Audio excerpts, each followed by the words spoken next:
appreciate each of you and your interest today in the Alabama Community College system. Great deal of work has gone in preparation today of our agenda over the past month.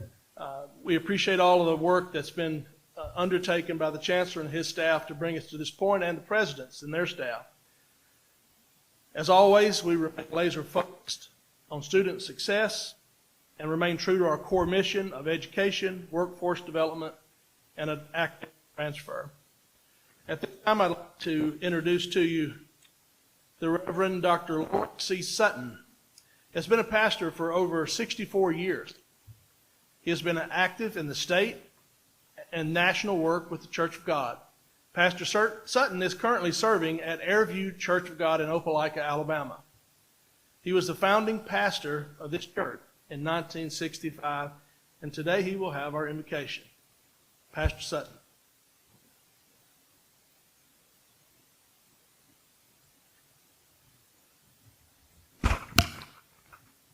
Our Heavenly Father, as we gather in your presence and the presence of our fellow man, we pray that you'd be with us in this endeavor. We're so thankful for our United States and the commitment which it made to you, our Heavenly Father, and how committed we are to raising up those to follow us who can carry on with good education and good relationships to you. We pray, our God, that you'd be with these men here today, men and women here today, that you'd guide and direct their thinking, that you'd help them to make the decisions that will properly continue the education of our children and our people, and continue to raise up God as the leader of our nation. We're thankful again, our God, for all that you have done for us. We pray that you'd be with us as we continue to serve you, for we pray in Christ's name. Amen. Amen. Thank you, Pastor. If you would, please stand and join me in the Pledge of Allegiance. Salute. Pledge. I pledge allegiance to the flag of the United States of America and to the republic for which it stands, one nation, under God, indivisible, with liberty and justice for all.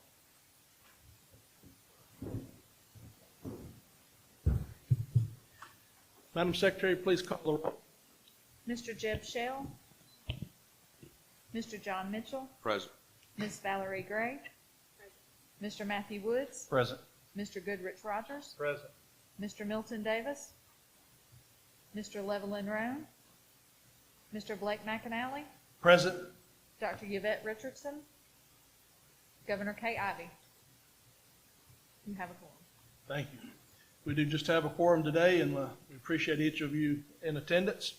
We do have a few that were unable to be here today, and we'll catch them next month.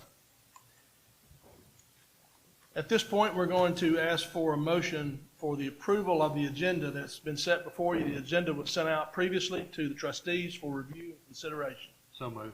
Have a motion for Mr. Rogers. Second.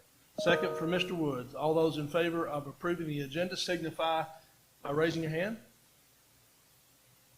Motion carries. Item 5, approval of the minutes of the September 14, 2022 meeting. I'll entertain a motion. Make a motion that be approved as written. Second. Have a motion for Mr. Rogers, second for Mrs. Gray. All those in favor of approving the minutes as presented signify by raising your hand. Motion carries.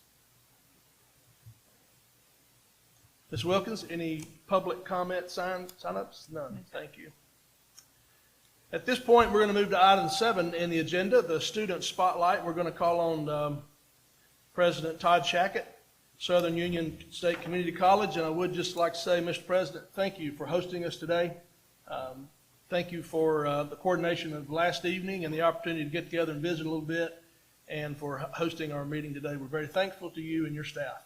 Thank you, Mr. Chairman, board members, Chancellor Baker. We really appreciate this opportunity to be a host. Today, it's my pleasure to introduce you to two men that I think embody what we have as a mission here at the Alabama Community College System. The first person I'm going to introduce is is Adam Baker. And I first met Adam at one of my monthly luncheons. I have lunch usually with 10 to 12 students every month. Get to know each other a little bit and ask them what we can do better here at the college to make it a better college. And over the years, I've probably interviewed over 1,000 people, hired hundreds, and I can size people up pretty well. Within 2 minutes of meeting Adam, this guy's a winner. And so I'm going to read a little bit about him. So Adam Baker came to Southern Union through our Ready to Work program. When he completed Ready to Work, Adam interviewed for and earned a position at Briggs & Stratton. While working in production at Briggs & Stratton, Adam started our mechatronics program and applied for an internship. He was placed in an internship role in the maintenance department with a company in Valley, Alabama. Adam was recognized this spring at our honor ceremony as our outstanding technical student. He graduated with Associates in Applied Science and Advanced Manufacturing with a concentration in mechatronics with a 4.0 GPA while holding down a full-time job. So, Adam, come on up.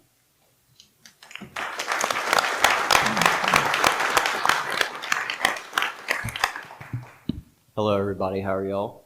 I'd like to start off by saying I'm very grateful for the privilege to come back and talk to y'all.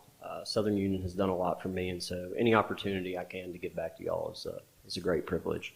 Also like to say, just bear with me if I'm not at my best. I'm running on a little sleep. I work night shift, so haven't been to bed yet. But so my name is Adam Baker. Just like I said, I graduated in May from Southern Union. I'd just like to tell y'all a little bit about my past, what I did at Southern Union, and what it's like for me now. So I moved to Opelika 4 years ago from South Carolina. A little bit about me. I was a drug addict for probably 10 years. It was a very difficult part of my life, and I moved here to go to rehab. I completed a year-long program at a local rehab here, and upon completion, I decided to stay here and build a life. I had a decent job at a local family-owned business, and they were great people, and they did good for me, and it was a good starter job. But I very quickly realized that I wasn't using all my potential, and I wanted more. And so I like to tell people that probably the second best thing I've ever done in my life, besides getting sober, was go to Southern Union. So I enrolled in Southern Union, and a little bit off kilter with my bio, but I was not in the Ready to Work program. I actually wanted to be in it, but due to me being older, I'm 32, I had bills, and the Ready to Work program was, it's geared more towards a younger audience. It limits your time you're able to work, and I needed a full-time job. But thankful to Mr. Cisco, he's passed away now, but he was instrumental in helping me interview for a position at Briggs & Stratton, and I quickly gained a full-time position there. I continued to work and go to school at Southern Union. All of the teachers and the staff here were very not only helpful as far as teaching me and instructing me, but also recognizing that I had a lot on my plate. They didn't necessarily cut me any slack, but they understood what I was doing and my goals, and so they accommodated that. I continued to work there throughout my first, it'd be 4 semesters, so throughout the summer semester, and then going into my fall semester right before I graduated in the spring. Cisco, once again, saw an opportunity for me to get a better position at a better company. Not saying anything bad about the company I was at, but just to keep moving up. And so I went there and I interviewed, and I couldn't be happier. I got the position, and I completed my last semester while I was working there. And that's where I am to this day. Work a full-time job there. The opportunities there are endless. I'm not shy in saying that my goal for myself whenever I graduated was to make over 6 figures in my first year, and I've already done that. You know, now, and I'm not the norm. I work a lot of overtime, but I have goals that I'm trying to achieve and things that I'm trying to do, and I feel like I have a lot of catch up to do. So, but my base salary is still very, very high. And so, I think that it's great If you have a passion and you want to get a 4-year degree, I think that that's a good thing. You should follow that and you should do that. But for people who are looking for a good career and find something that can interest them in the trades, I think that the amount of money and time and effort that you put into it to what you get out is astronomical. It can't be beat. And I cannot tell people enough good things about the program here at Southern Union and at any technical college. And so I appreciate y'all having me, and y'all have a good day. Thank you.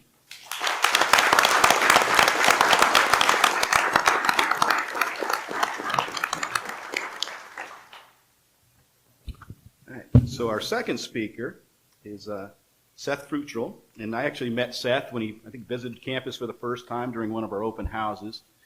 And very much like when I met Adam, I sized Seth up pretty quickly. I said, "Here's a smart, polite, and personable young man."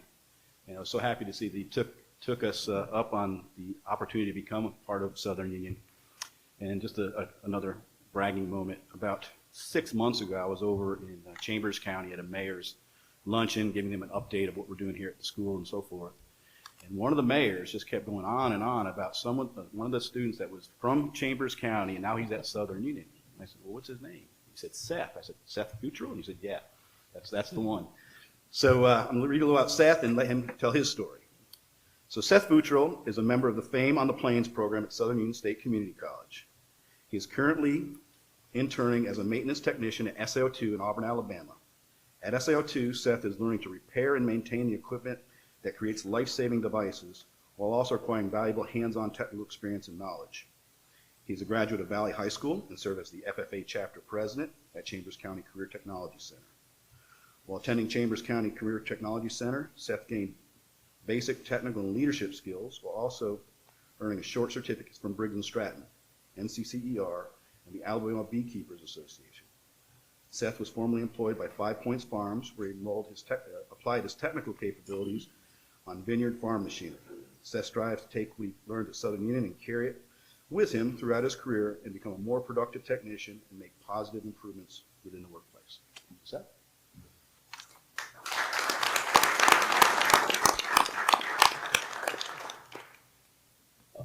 Good morning, everybody. My name is Seth Futrell. My commitment to safety is always disconnect and test the main power before repairing or maintaining electrical components. I'm glad everybody could be here this morning. I'm here to tell y'all a little bit about myself and the FAME program.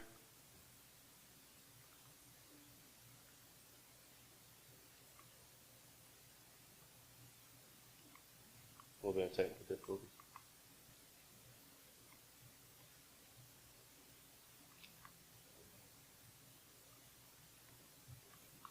There we go. I graduated from Valley High School in 2021. I also attended the Chambers County Career Tech Center from 2008 to 21. That is now known as Inspire Academy in Lafayette, Alabama. I was the FFA chapter president from 2020 to 21. While in the FFA, I developed leadership and professionalism. And while in the FFA, I maintained an active supervised agriculture experience involving small combustion engines. That sparked interest in mechanical applications, which made me want to follow a career path that was similar to that. While my senior year, I was awarded the 2-year technical scholarship in 2020 and in the field of study of mechatronics. The 2-year associate's degree with short certificates, that's going to be 5 semesters. And you can also have short certificates within that that will go with you throughout your career. When I was a senior, actually, small story, 5 Points Farms needed some volunteers for their harvest, their vineyard up there in 5 Points, Alabama. So my FFA advisor asked if I wanted to have, give a helping hand to them while they harvested their fruit. I was the only one from my FFA chapter to go up there and help them. And after the day was over with, they asked me, "Do you need a job?" So I took them up on that, and I was there from my senior year all the way up until I started up at SIL2. I was employed there for 2 years as the groundskeeper and equipment maintenance. While I was there, I implemented and scheduled maintenance for the farm equipment, and I also carried out preventative maintenance and real-world troubleshooting techniques. FAME on the Plains. FAME is a 2-year program. It's the Federation for Advanced Manufacturing Education. FAME was created by Toyota, and now it is also a college program. I submitted a FAME application during my senior year of high school. I heard that through the grapevine that they were trying to start up a new program at Southern Union. I wanted in on that. I was influenced by the staff at Southern Union whenever I attended the open house, and I just felt so welcomed and that they truly wanted me to get on a career path that I enjoyed, and I had to follow up on it. It was a very good offer. I became intrigued by the thought of gaining a practical set of valuable and transferable technical skills, which around here, Opelika, Alabama, we're between Montgomery and Atlanta, so this is like a manufacturing mecca around here. I mean, it's truly remarkable how many opportunities there are around here. My sponsor, FAME, you get a sponsorship, and you can't be paid less than $13 an hour for 2 years, and by the end of the 2 years, you can have an offer for that job at the end. And FAME, there's an 85% employment placement, so I think that's pretty high stakes because they build you up from the bottom to the top for 2 years. So you're a very, very, very valuable asset to that company. I was hired in June of 2021, and right now I'm applying what I'm learning in class in real-world situations, which really is an advantage if you can have a job and do what you're learning in class, because you're really understanding, instead of someone telling you, you know, these concepts, you can actually apply and see these concepts with your own 2 eyes, and it helps so much. And I'm learning valuable hands-on technical experience. I think FAME, it really attracted me because it really reminded me of the FFA, and I enjoyed the FFA a lot because of the personal growth and the professionalism that it promoted.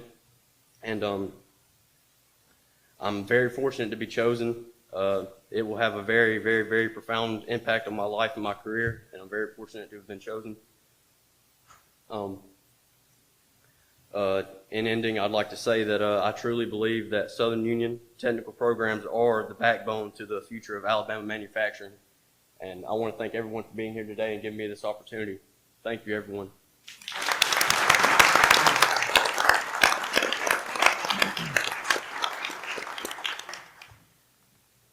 Adam, Seth, thank you. Appreciate very much your being here and being willing to share with us. That it gives us a lot of satisfaction as a Board of Trustees to hear the success that you've had. It's what we work for. So thank you. Appreciate you both. All right, moving into Section 8, Executive, Legal, and Public Information.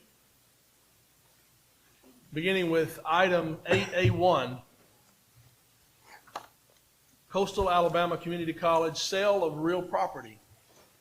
It is recommended that the Alabama Community College System Board of Trustees authorize the president of Coastal Alabama Community College to pursue the sale of property located at 3401 Gulf Shores Parkway, Gulf Shores, Alabama. Entertain a motion. So moved. Motion by Mr. Wood. Second. Second, Ms. Gray. Any comments, further discussion? Hearing none, we'll call the question. All those in favor of item 8A1 signify by raising your hand. Motion carries.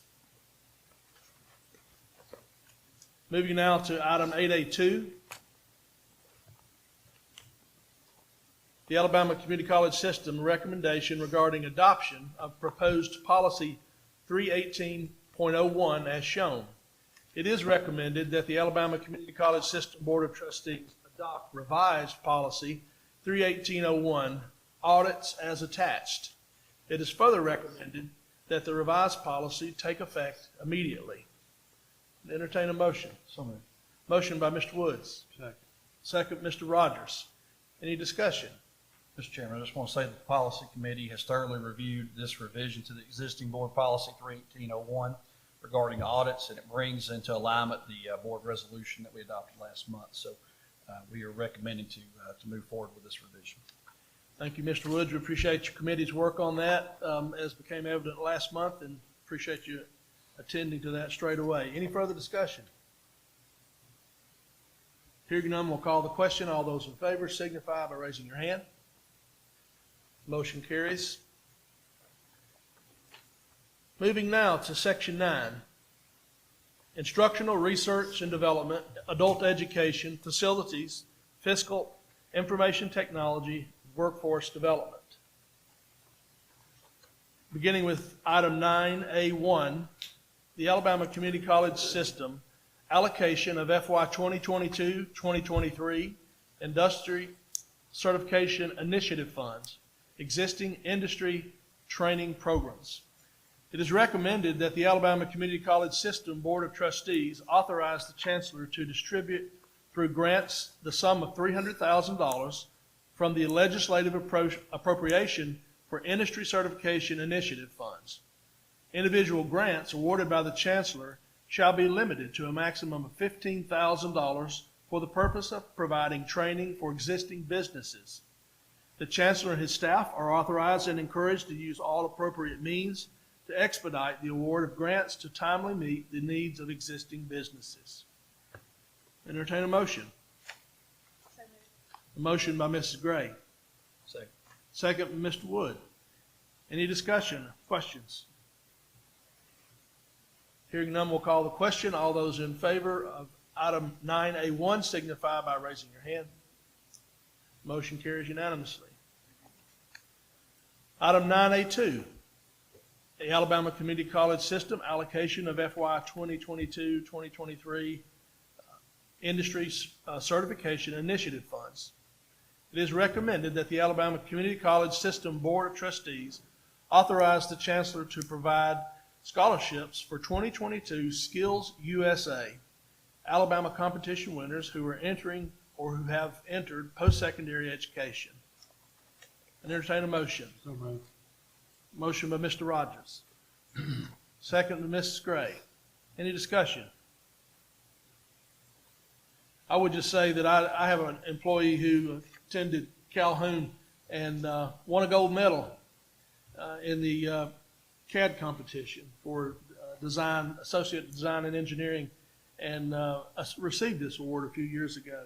It's very valuable in what it means to these students. I've seen it firsthand. So I'm thankful for this and thankful for the opportunity. Anything further? Hearing none, we'll call the question. All those in favor signify by raising your hand. Motion carries. Moving now to item 9A3, the allocation of FY 2022-2023 Industry Certification Initiative Funds Success Coach Pilot Program. It is recommended that the Alabama Community College System Board of Trustees authorize the Chancellor to distribute through grants the sum of $180,000 from the legislative appropriation for Industry Certification Initiative Funds. Individual grants awarded to colleges by the Chancellor shall be used to support Success Coach pilot programs. Entertain a motion. So moved. Motion, Mr. Woods. Second. Second, Mr. Rogers. Any comments or questions? Hearing none, we'll call the question. All those in favor of item 9A3 signify by raising your hand. Motion carries. Moving now to item 9A4, the allocation of FY 22-23 Industry Certification Initiative Funds. It is recommended that the Alabama Community College System Board of Trustees authorize the allocation of a portion of the FY 2022-2023 Industry Certification Initiative Funds as outlined below. The fiscal consideration on this is $6,998,456 from the ETF fund. We do have available to the trustees the ability to have reviewed all of the line items for each of the colleges that have submitted and are being considered for these. I'll entertain a motion. So moved. Motion for Mr. Wood. Have we a second? Second, Mr. Mitchell. Sorry, I didn't hear you. Any further discussion? Hearing none, we'll call the question. All those in favor of item 9A4 signify by raising your hand. Motion carries. Moving now to item 9A5, Coastal Alabama Community College, Monroeville Campus, New Welding Shop Addition. It is recommended that the Alabama Community College System Board of Trustees authorize Coastal Alabama Community College to proceed with work associated with the project named Monroeville Campus New Welding Shop Addition. The scope of work for the project includes to add approximately 3,000 square feet to an existing maintenance building for use by the welding program, plus 1,500 square feet interior renovation, alteration, and a covered outdoor work area of 1,000 square feet. The expected milestone schedule for this project is as follows. Bid date October 6th, the construction start date fourth quarter 2022, substantial completion second quarter 23, and final completion third quarter 23. Entertain a motion for this project. We have a motion from Mr. Mitchell. Second, Ms. Gray. Any discussion or comment? Hearing none, we'll call the question. All those in favor of item 9A5 signify by raising your hand. Motion carries. Moving now to item 9A6, Calhoun Community College, Kelly Gymnasium HVAC renovation. It is recommended that the Alabama Community College System Board of Trustees authorize Calhoun Community College to proceed with construction of the project named Kelly Gymnasium HVAC renovation. The project scope is to install a new chiller, hot water, air handling units, AV boxes, and EDC controls. The expected milestones at the bid date having been in September 29th, substantial completion second quarter of 23, and final completion also second quarter of 23. Entertain a motion. So moved. Motion for Mr. Rogers. Second for Mr. Wood. Any discussion on this item? Hearing none, we'll call the question. All those in favor of item 9A6, please signify by raising your hand. Motion carries. Moving now to item 9A7, Bishop State Community College CARES Act for COVID-related capital renewal. It is recommended that the Alabama Community College System Board of Trustees authorize Bishop State Community College to proceed with construction, electrical equipment bid of September 27, 22, and the demolition bid of September 27 of 22 for a project named CARES Act for COVID-related capital renewal. Bid date is set for November 1, substantial completion June 30 of 23, final completion August of 23. Would entertain a motion for this item. We have a motion for Mr. Mitchell. Second. Second for Mr. Wood. Any discussion? Hearing none, we'll call the question. All those in favor signify by raising your hand. Motion carries. Moving now to item 9A8, Snead State Community College. Addition of night lighting for baseball and softball fields. It is recommended that the Alabama Community College System Board of Trustees authorize Snead State Community College to proceed with the installation of night lighting, an LED system, at the baseball and softball fields. Construction contract shall be executed no later than March 31 of 2023, or this authorization shall expire. The bid date having been September 29, 22, substantial completion is scheduled for the first quarter of 23, with final completion also first quarter 23. Total cost for the project, $767,500. Any discussion? I'm sorry. I'll call for a motion. So moved. Motion for Mr. Woods. Second. Second for Mr. Rogers. Any discussion now? It's going to be nice to see those balls going over the fence in the dark. As a national champion, I guess conference champion, national championship this past year, I'm sure that team's going to appreciate very much having an opportunity to play at night in front of a big community crowd. Absolutely. Look forward to seeing it. Anything further? Hearing nothing, we'll call the question. All those in favor signify by raising your hand. Motion carries. That carries us through Section 9. We'll now move to Section 10, Personnel. No items for personnel. So going straight then to Section 11, Chancellor's Report. Neil. That is Neil to give us an update on student services. Yes, sir. Well, good morning, everyone. Thank you for allowing me the opportunity to give an update, and thank you so much to Southern Union State Community College for the hospitality and for highlighting these fine students, and we just appreciate the work that you're doing in this community. When I presented to you in September, I was able to report that our colleges were seeing an increase in enrollment for the second year in a row. I'm really thrilled to say that those numbers continue to climb and have over the last few weeks because our colleges have been recruiting for that second mini session. Most of our colleges' second mini term starts either this week or the very beginning of next. And so as of today, our colleges are 5.05% of where our final fall numbers were last year. That student head count, we're ahead 3.78% in credit hour production.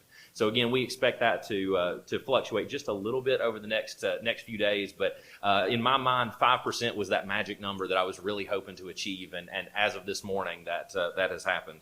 Our use of the TargetX customer relationship management software continues to go really, really well. Our colleges have embraced this and have begun to use this software to automate some of their communication and really roll out some robust communication campaigns. I'm really proud of some of the work that our team has been able to do with them. In May, we hired a gentleman by the name of Philip Green. We were able to use his experience that he gained when he was at the University of Montevallo for 10 years, and he was serving as the assistant director or associate director of admissions operations. And so what he was doing is he was handling all of their CRM work and all of their outbound communication to their students. And he's been working diligently with our colleges and has actually partnered with 7 or 8 of our colleges over the last several months to be able to build some of that robust communication and something that is actually working while the colleges are able to be face-to-face with students. They don't have to sit down and physically type out an email to students anymore or pull an Excel spreadsheet to be able to identify a list of students that they want to reach out to. So they have this tool now that can really, really help them in a big way. And again, we're continuing our implementation of the retention products of that, of TargetX, and that continues to go well, and we're moving right along with that. The last thing that I will say is that our work with non-traditional students, those students who are 24 and older, continues to move and is accelerating very, very quickly. Last week, our team hit the road, and we actually presented what we would call a road show to our colleges. We hit 4 different colleges, but every college in the state either had been onboarded with the tools that we're using for non-traditional students, or they attended one of these road shows. And so we've had a chance now to introduce these tools, this product to all 24 of our colleges. And just as a quick recap of what that is, we now have the ability to utilize a dashboard where we can strategically search for students based off of a number of factors: demographics, socioeconomic status, their level of educational attainment, ethnicity, all sorts of things, so that we can pull some incredible data, and our colleges can be able to market out to students who historically would have been very difficult to find. And even if you could find them, they were more difficult to market to because you didn't have their contact information.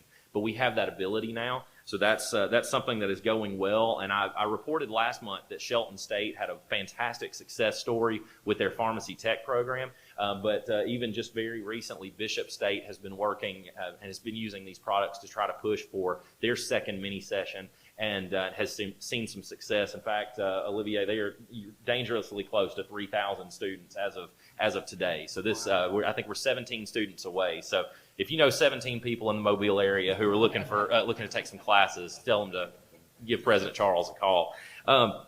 But our colleges are, again, just like TargetX, they are embracing these tools. They're excited. I think I can speak for our presidents when your employees left these sessions that we did last week. There was a tremendous amount of excitement. You could see the wheels turning, and people have since been calling me saying, "All right, I've been thinking about this. How can we use this tool, or how can we leverage this to grow in this particular area?" So again, we're very excited to see how amped up the colleges are about this. So those are my updates. I would be happy to entertain any questions, or I'm also happy to sit down. So. Any questions, comments? Neil, I would just say thank you for what you're doing and your team. You know, it was long a goal of the board to identify things we could do better, that we could standardize implementation of software and tools that help us. And certainly you guys have done this through the years, and the fruit has come forward, and we're very thankful for that. The numbers that are still being produced by our colleges are far better than what's happening in the rest of the U.S. We recognize that, and we appreciate it. Well, I appreciate that, and I'd be remiss if I didn't give a shout out to our IT team and the work that they're doing, specifically with TargetX. It's a tremendous lift. It's a lot of work that they are doing, and I've kind of become known as the TargetX guy around the system, but they are the ones that are really doing the big work, and our colleges are doing the big work there. So As long as they don't put a target on you. that's right. Thank you. Thank you. James Mitchell. This is just, I think, an item of interest because over the years I didn't know this until later. Actually, Mark reported the condition that we were fighting at Wallace itself, flooding. And it's just a good example of somebody working with other people in my office and around and the results. So I'm not going to tell you your story. How about some of the story? Okay, then, thank you. Good morning to Chairman McAnally, members of the board, and Chancellor Baker. Thank you for giving me this opportunity to talk to you about an early Christmas present.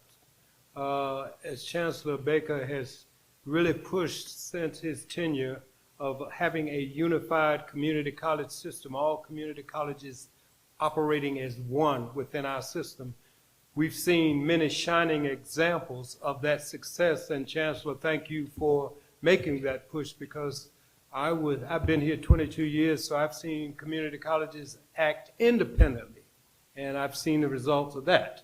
But I'd like to, again, thank you for having that vision. I think also that, you know, you've been to many meetings, and all of us have talked about the many challenges that we have relative to facilities, relative to infrastructure, and those challenges just didn't pop up overnight. They've been in long-term in many cases, and they don't go away on their own. And, you know, so we continue to try to resolve that. As a result of that, we had on campus, and it was there, I can't say I inherited it, I adopted it. When I got there, there was a tremendous flooding problem. If there was a heavy rain, I could assure you that 3 or 4 buildings on that campus was going to be flooded. And when they flooded, obviously the library was one of them, the gymnasium was another, and the student center was one, in which caused us to have to close those buildings or cancel events. We got to the point that I felt like we were always in hurricane preparation, because we packed sandbags and piled up at the back doors to try to keep out some of the rain. Make a long story short, Chancellor, you also made a great decision. You've made many great personnel decisions, but you made a very good one here recently when you brought on Mr. Mark Salmon. Mr. Salmon came to our campus. I think he visited all campuses, but he came to our campus, and he couldn't say we staged this because he saw the damage from all of this flooding over the years, and he just wouldn't let it go. And he kept, through his tireless efforts, he kept saying, hey, we'd have telephone calls at 8 o'clock in the morning, a bunch of us from the system office and from the college. We then, because of his push, we submitted a grant proposal to the Delta Regional Authority for $1.3 million to fix our drainage problem. I received a call last week to say that we received $1,029,438 for that drainage problem.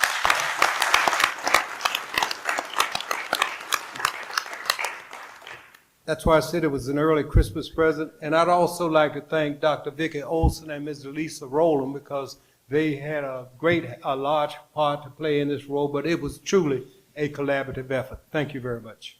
Thank you, Mr. President. That's a great story. As a civil engineer, I love to hear those kind of stories. Pat, Chris, you know, the other day I was at a meeting and someone was, I'll just leave names on, was talking to us us about why we need to be more active, being in Washington on occasion and trying to do things. So I had the privilege of Susan was sitting there next to my chair, and I turned to Susan. I said, "Now, Susan, when was the last time you were in D.C. lobbying for the community college system?" Last week. But it wasn't just Susan. It was a group of presidents. And I've asked these two who were a part of all of them to give us a little update. Good morning. Chancellor Baker, Chairman McAnally, members of the board. Thank you for this opportunity. And President Shackett, thank you for the great hospitality. I'd be remiss if I didn't do that. So Chancellor, I want to express to you my appreciation on behalf of the presidents in that group who were in DC today for supporting all of us, for all your support across the system, but specifically in the time that we're in now, identifying that now is a great time to invest in our historically Black community colleges in our efforts to organize and tell our stories. Your support has allowed us a platform to inform and educate the nation, because what we found as we have been advocating is that there are many in our nation and in the fields of academia, our colleagues, who are not aware of that there are some facts around historically Black colleges. One being that there are 114 in the nation. That's all public, private, and historically Black community colleges. But of that, Alabama has the largest number, having 14. And as it relates to community colleges specifically, there are 12 historically Black, public, state-funded historically Black community colleges in our nation, and 6 of them live right here in the state of Alabama. That's 50% of our nation's historically Black community colleges and in our system. And so we're so proud of that. We're extremely proud of that. And so we've been meeting since early June, and those 6 presidents, that's President Charles from Bishop State, President Murphy from Gaston State, President Anthony from Lawson State, President Cox, President Chambers from Trenholm, and of course yours truly, and along with Senior Vice Chancellor Price, to strategize on ways that we can organize that will allow us to elevate our voice and amplify our stories, the good work that we're doing at our institutions, all of our institutions. And this is work that supports our university partners all across the state. Our message has been, it's the community college system that's propping up the universities in our state and the workforce. So we're doing heavy lifting on both sides. So we've determined early on, though, what we found, Chancellor Baker, Board, is that there wasn't a seat at the table for us. And so what do? We build our own. And that has been our goal. We've set out to create a seat at the table so that we can be considered more for national grants, for philanthropic donations, a seat at the table for pilot programs that the nation wants to pilot to support workforce development, as well as other investments. And we feel that that's important. We've been focused and we've been very intentional about our efforts. And so we love to share that with you. I'm going to turn it over to President Cox to share the first part of our meeting. Thank you. Thank you, board members, Chancellor Baker, and thank you, President Shackett, for having us. We had a great trip to D.C., and, being one of the HBCUs in the state over the past months, I've learned a lot. And we went in, and actually Dr. Sims and I were able to present for the first time, I think it's historical, for the first time ever at the HBCU conference. So the community colleges have never been represented there. And so that was the first presentation, and our presentation was on STEAM. And no better place than Alabama to be able to talk about the technical skills and the things that are happening. And some of the things we talked about that we feel are important was just how tied into the workforce we are. And then, specifically we talked about the underrepresented population that we can go after to increase the number of workers in the state of Alabama with a skill that can put them to work. So it was very well received. We were able to meet with, and I made a list so I didn't miss anybody. We had a team that met with Senator Shelby's team, Tuberville's team, Sewell's team, Moore's team, and I think one of the best meetings we had, we personally got to sit down with Secretary Cardona. And for all of our other presidents here, I know you're hearing the HBCU, but I will tell you, the colleagues that were in DC never one time mentioned just those 6 colleges. They mentioned the community colleges and the importance of our colleges to the state of Alabama.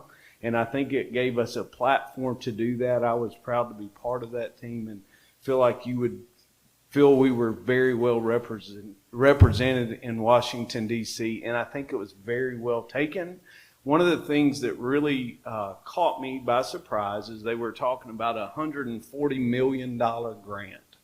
And when we looked at it, community colleges were not even in the picture, could not even apply.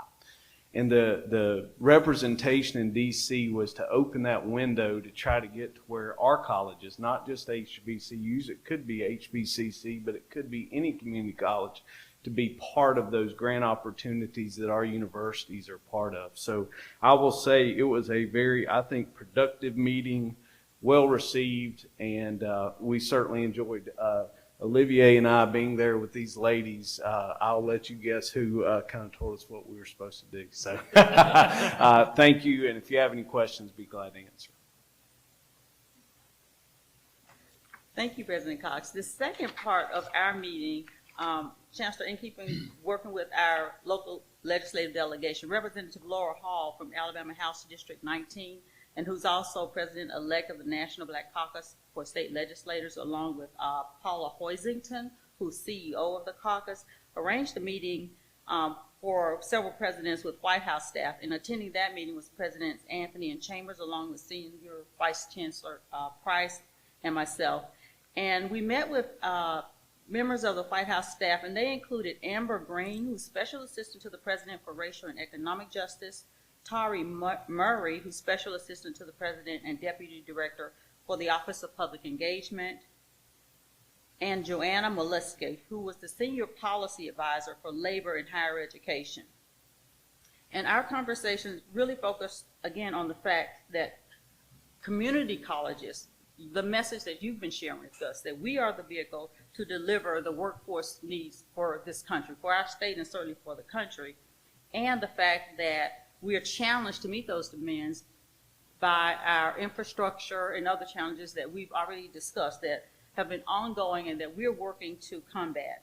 But also the fact that they weren't aware of the cost of technical training programs, the fact that in our state, our education, our general education courses and technical courses, we have the same tuition. And so there's a funding factor there that needs to be considered, especially with the focus on workforce development, as well as the fact that many of their grant proposals or budgets don't have a specific line item to support workforce development because the need has not been so great. So we're still using budgets from years past, and we really need a targeted focus on workforce development for all of our institutions.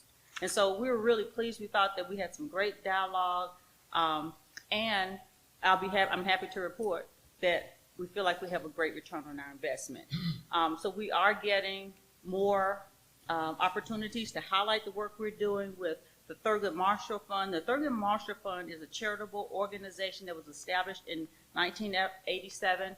To date, community colleges have not participated. So we have been invited to have meetings to start that discussion. A deeper engagement with the Propel Center. This was an initiative that was recently launched to support institutions in the areas of innovation, learning, entrepreneurship, and research. Again, while we have been ancillary members, we've not been able to participate in the benefits that institutions are reaping as a result of that membership. And so we are advancing those conversations as well. Again, we mentioned being included the first time having a session at the conference. We thought that that was, again, significant. And we also have some other opportunities around social media to amplify the work that we're doing. So our goal is to tell the story about the good work that we're doing, not just, again, at historically Black community colleges, but our system in all of our institutions, and to just heighten the level of awareness. There is an old adage that the closed mouth doesn't get fed. Well, our voices, we're amplifying our voices, and we're trying to tell our stories. So we will look forward to our follow-up meeting, and if there are any questions, be happy to entertain those. Questions? Just commendation.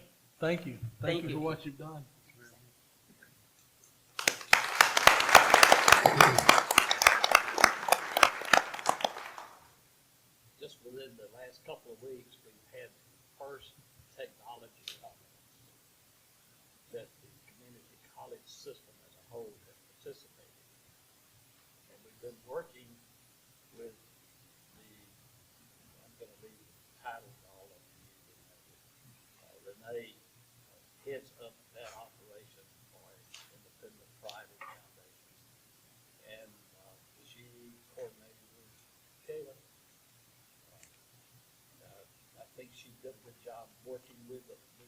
system, and we had very successful, particularly the first time. But I've asked Renee if she would kind of give us an update. No, absolutely.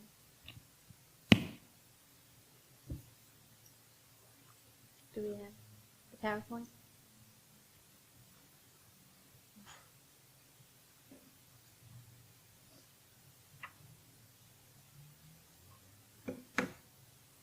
So while we're waiting for the PowerPoint to be up, so we are the Alabama Technology Foundation. And what we do, this is not really a new organization, but it's been revamped since COVID. But I had an idea of trying to give our students a voice, get them seen by multiple businesses. And I came up with the idea of, well, because STEM was such a focus with the governor, why don't we build the largest database of Alabama STEM students going to any Alabama college or university?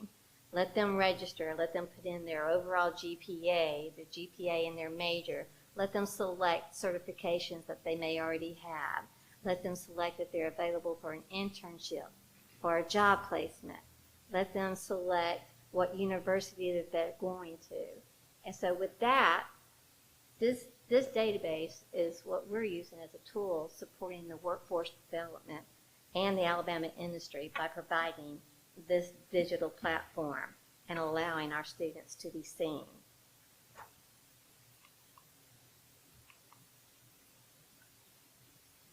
Okay, so our vision, like I said, is to develop the next generation of STEM students working through the workforce development and curriculum across the state of Alabama. All students that participate in this, our sponsors that support us for the Alabama Business Technology Conference are the ones that will have access to this database to provide our students internships and job placements. So the way that we wanted to provide funding, like I said, was to have this. So our mission is to support the businesses by providing them our future professionals through the database, provide career opportunities through internships, and also to provide career development through scholarships and mentorships. We want to be able to connect the industry with our Alabama STEM college students and universities. And we want to provide an annual Alabama Business Technology Conference structured around the Alabama business industry. But this conference is what we're using to provide the funds for our scholarships. So the conference alone, think about it, provides the funding for the scholarships, but the businesses and sponsors that participate are the ones that will be providing our students internships and job placements. So the benefactors are our students. So this is how, I've already told you basically what we're doing. We participate directly and indirectly in programs geared toward developing a trained and skilled workforce. And we get this through the advice through our business industry. So the best way for me to have done that, I actually created an advisory board from businesses throughout Alabama that include Blue Cross Blue Shield, EBSCO, Alpha, and many, many more, and I will show you soon.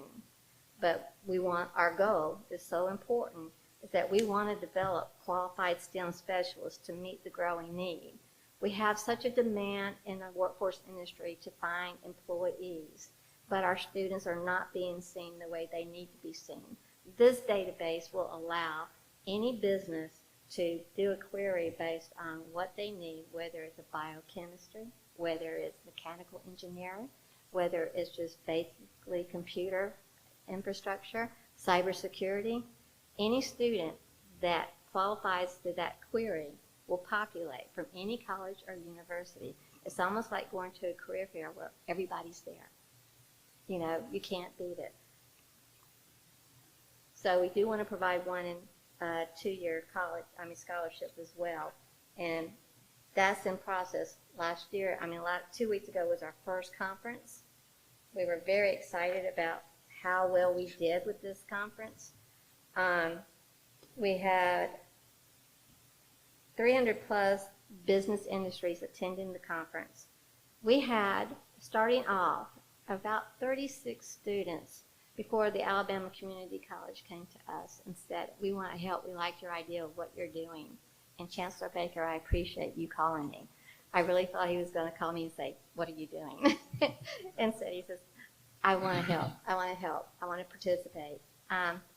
So with 36 we started out, and with Kayla Dozier helping us and getting the word out to all the community colleges, we now have over close to 400 students registered for this. Well, our Business Advisory Board, who said, we're going to have this conference, and the benefactors are the students, and it's a 3-day conference. Why don't we do something on the very last day? Why don't we allow the students to participate and come to this conference so they can see the businesses that will be looking at them for job opportunities and internships? And so we did. And so at the conference, we decided we'll go ahead and give away our 6 scholarships. And with that, three of the students of the 6 actually were from community college. The first one, Nisha Rashid from Lawson State University, with a 3.20 GPA overall and a 3.20 in her major. Eddie Presley with Trenton State, he has a 3.93 in his major, in his overall, and a 4.0 in his major. And then Joangela San Miguel Otero, actually from this university right here, from Southern Union University, Southern Union State. She is a sophomore with an overall 3.80 GPA. Very proud of these students, and it didn't take them any time. When they knew we were building this database, students want to participate. They want to be seen by all these businesses. In the conference, we had a fantastic panel of the business industry, and this was just one of them. We had Jake Cowan with C-Spire. We had Scott Ross with Hyundai Auto Ever, Joe Dunsmore with Blue Cross Blue Shield, Scott Franklin with Stratus, Brian B. with EBSCO, and Kevin Pilquin with Honda, also with Hyundai. Oh, Scott Ross with Hudson Alpha. Just to let you know, the sponsors that participated in this, these are the businesses that are going to be looking at our students. Not only are these businesses going to be looking at our students, but also my advisory board that are the ones that helped me develop our business technology conference. So if I go into,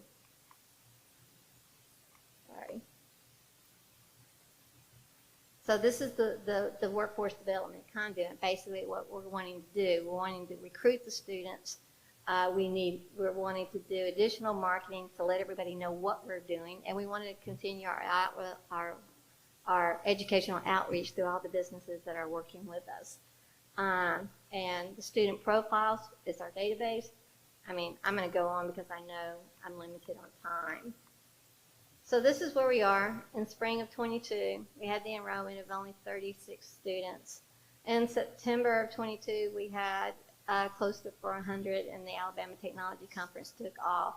In winter of 22, we plan on releasing this database to all of our sponsors in our business industry to provide our students internships and job placements. And then in spring of 2023, we want to do the workforce marketing campaigns of where we're going and so forth. We want to start a mentorship in summer of 2023, and then in fall of 2023 is when we'll have our next Alabama Business Technology Conference. We want to continue to have this workforce economic impact for the state of Alabama. We have AIDT, which is a fantastic organization for industrial development. That structure with our STEM database. We have the other piece that the workforce industry needs, and also bringing in new businesses. And then this right here is my executive leadership. And as you can see, we have multiple members from everywhere school, but this is the most significant. This is my business advisory board, and this is my last slide. But these are the businesses that said, I want to do this Alabama Business Technology Conference, but I also want to do something for our students because we want this database to grow. And so it was through the advice of these that helped us to get where we are, along with the Alabama Community College Systems, which I so much appreciate. Thank you. Any questions?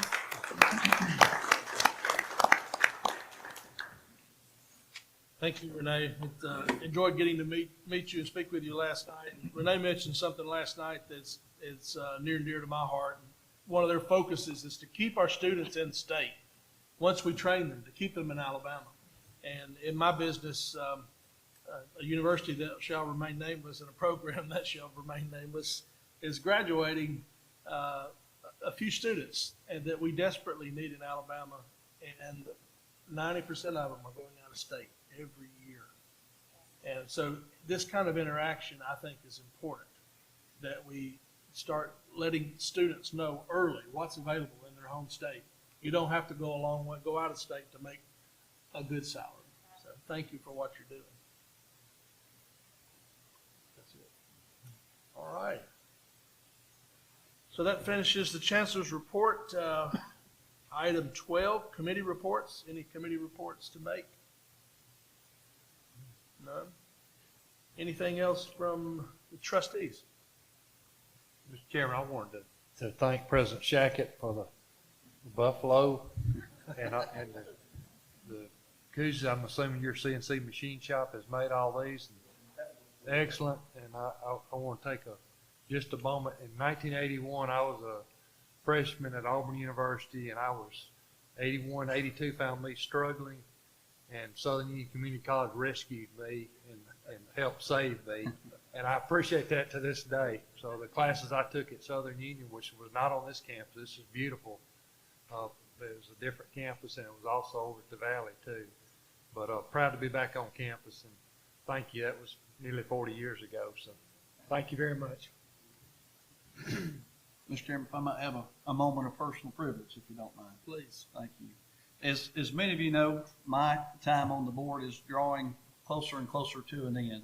And while I had the opportunity to look everybody in the eye, I just wanted to say thank you. Being a board member with this system has been one of the greatest honors of my life, and I'm very thankful to have had this opportunity to serve. So Chancellor, system office staff, all of our presidents, all of our faculty and staff back home at all the colleges, thank you for the work that you're doing in our communities to make them stronger, to improve the lives of students, hundreds of thousands of students all across this state. You'll never know how much good you're doing, and I really appreciate what you have done and will continue to do. But I'm excited about the next chapter of my life, and I want you to know that I'll continue to be an advocate for all of you at all of our colleges in this system. I'm excited about the work that you're doing. I'm incredibly proud of the results that you're getting every day. I'm incredibly proud of our students and that all of you are helping them be successful in the many ways that you are. So thank you for letting me be a small part of this system. And again, I look forward to working with you in the future in a different capacity. Thank you. Thank you, Mr. Wood.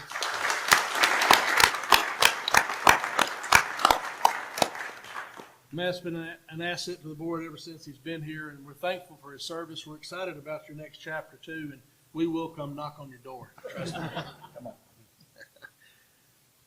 No further business coming before us in this meeting. I would make this announcement that our next meeting will take place in this room for a work session. It's about 11:06. We're going to reconvene at 11:15, so don't go far. 11:15 for our work session here, and we'll entertain a motion to adjourn. Have a motion, second? Second. All those in favor?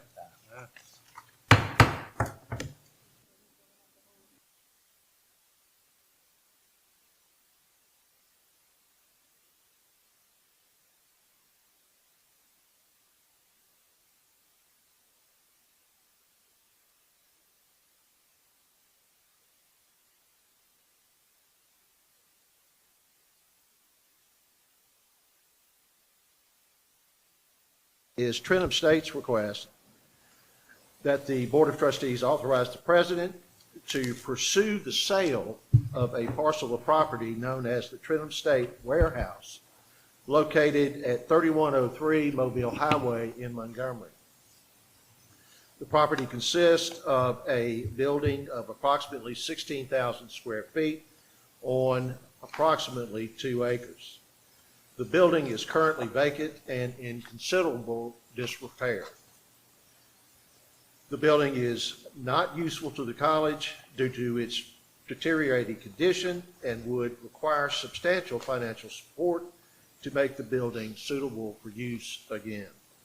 The college proposes to sell the property by sealed bids through the Lands Division of the Department of Conservation. Does anyone have any questions relating to this item?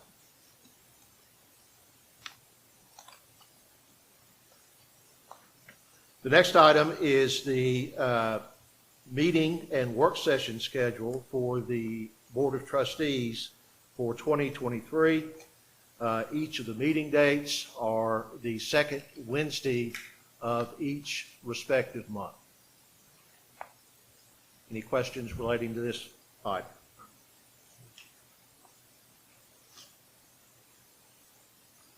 The next two items I'll take together. They are the annual purchase of our general liability, garage liability, and cyber liabilities policies for the coming year. Earlier this week, we received a request for additional information from a couple of carriers. We have now provided that information to our brokers, and we are hopeful of having the quote within the next 10 days or so.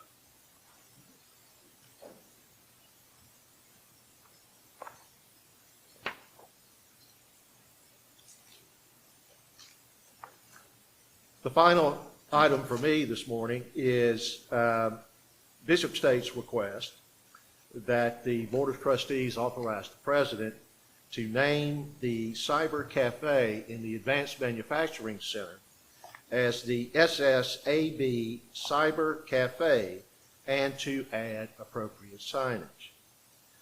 The SSAB will gift Bishop State the sum of $25,000 in exchange for this naming opportunity. These funds will be used to purchase equipment for the facility. President Charles has included with his request some background with regard to SSAB, which is immediately follows the action item. Any questions relating to this item? Thank you all. Thank you. Thank you. Mr. O'Brien. Next, we have item number 7, Snead State Community College Workforce Skills Training Center. Good morning, board members and Chancellor Baker. We have several items here, not only Snead but Gadsden, that we will take together regarding the Workforce Skills Training Center.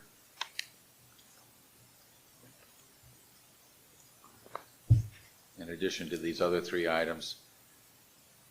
Go to the next slide, please. This particular project at Gadsden is located in Gadsden. The next slide. And the placement of this particular workforce center is going to be on the East Broad campus of the community college.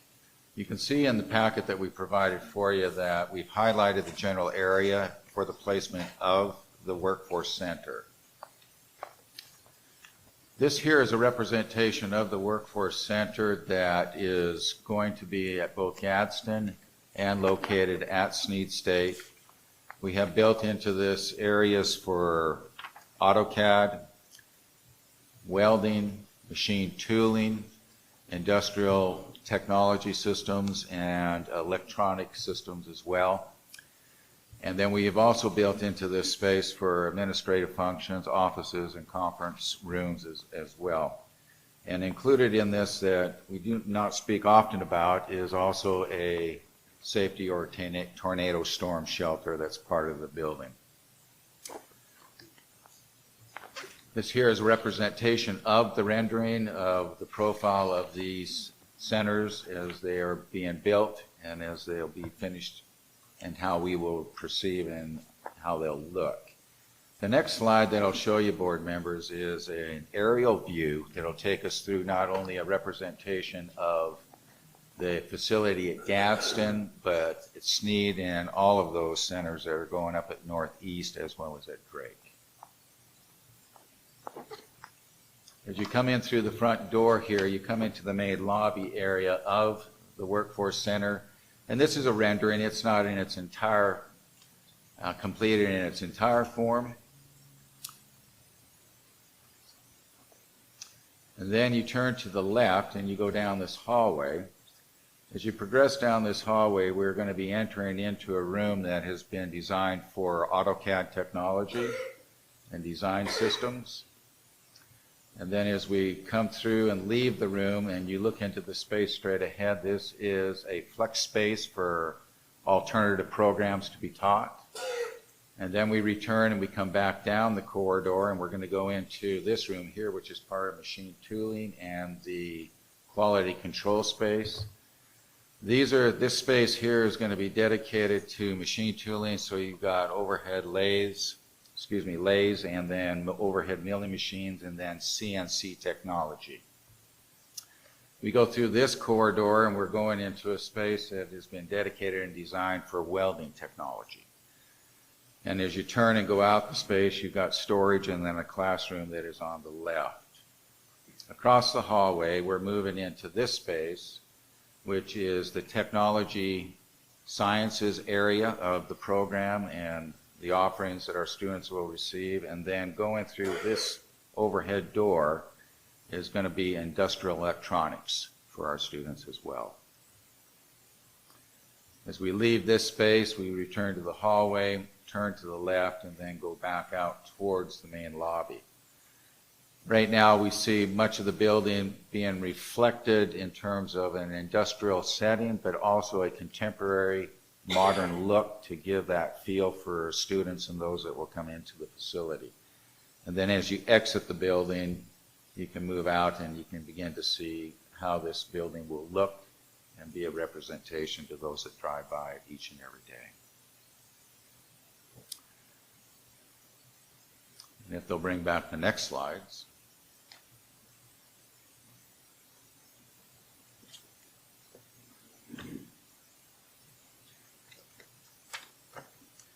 Board members, while that is being pulled back up, we have in here the packet that illustrates the schedule. Sneed State, we are taking proposals for both Sneed and Gadsden board members on the 3rd of November. And that'll give us a look at the budget and what we have been estimating for the last, 9 to 12 months. Square footage and size of the facility is going to be approximately 50,000 square feet. We do have a few thousand square feet in there for mezzanines for mechanical equipment that will go into the space as well. The next slide.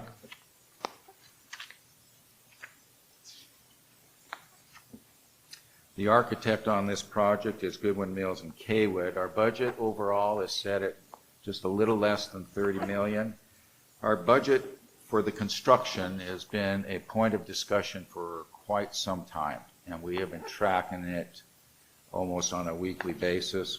We did have a professional service come in and help us get what they felt was a market price for this building.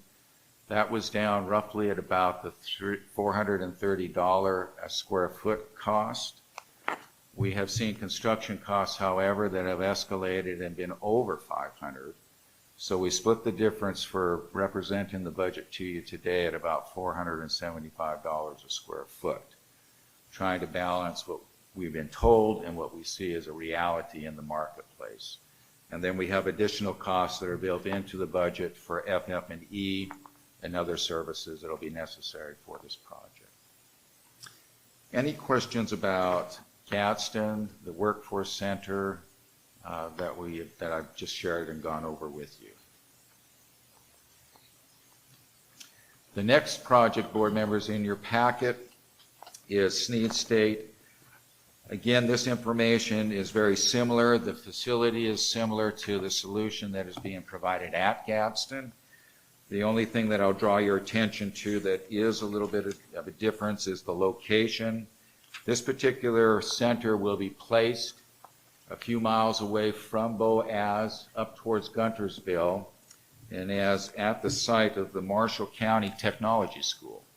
And in your packet, we did highlight in there in yellow the placement of where that center will go. and it'll be a nice addition to complement the technology center in the community and also give great visibility to Sneed State and the program that we're offering. Any questions on Sneed State?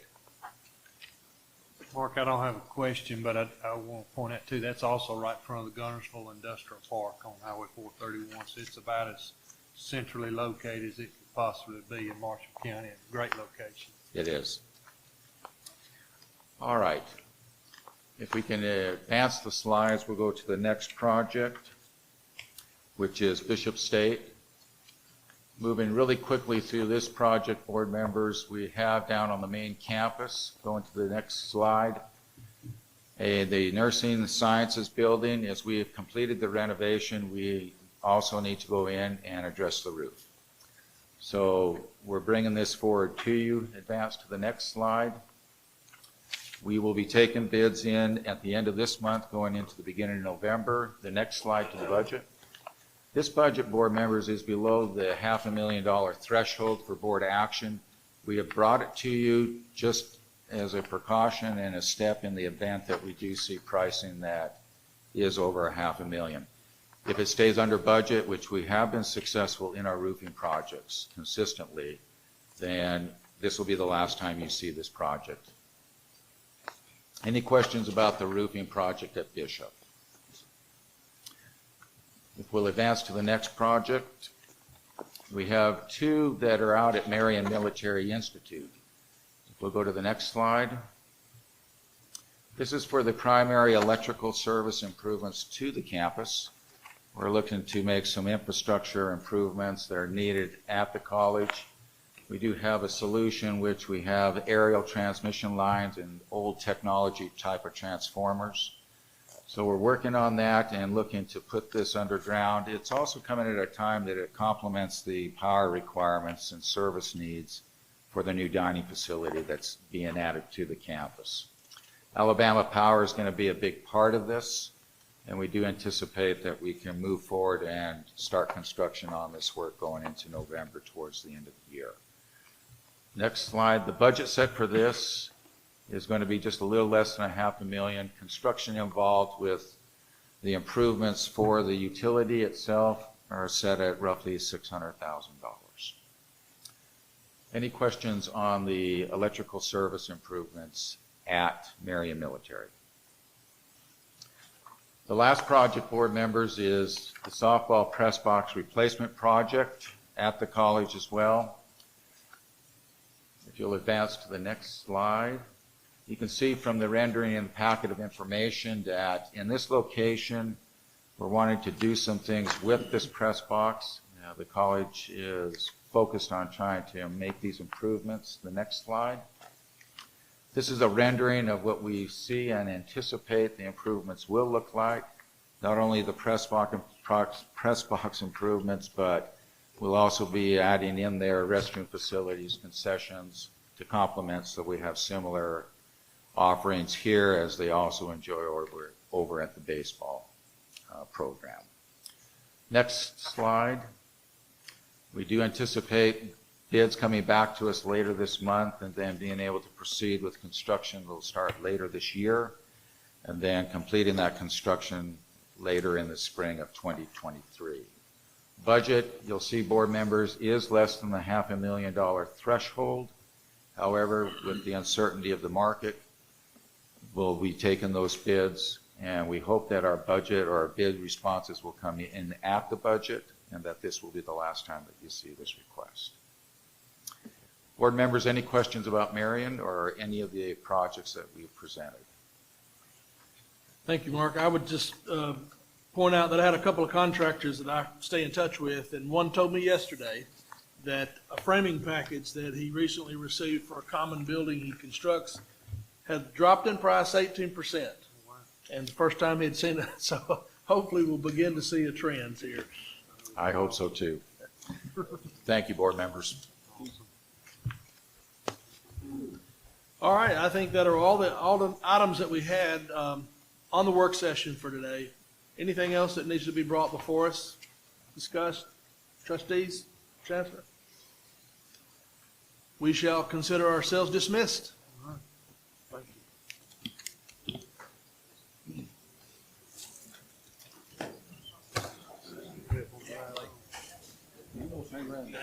Thank you so much. Yes, thank you.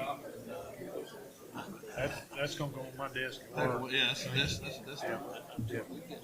That's cool. Thank you. I agree.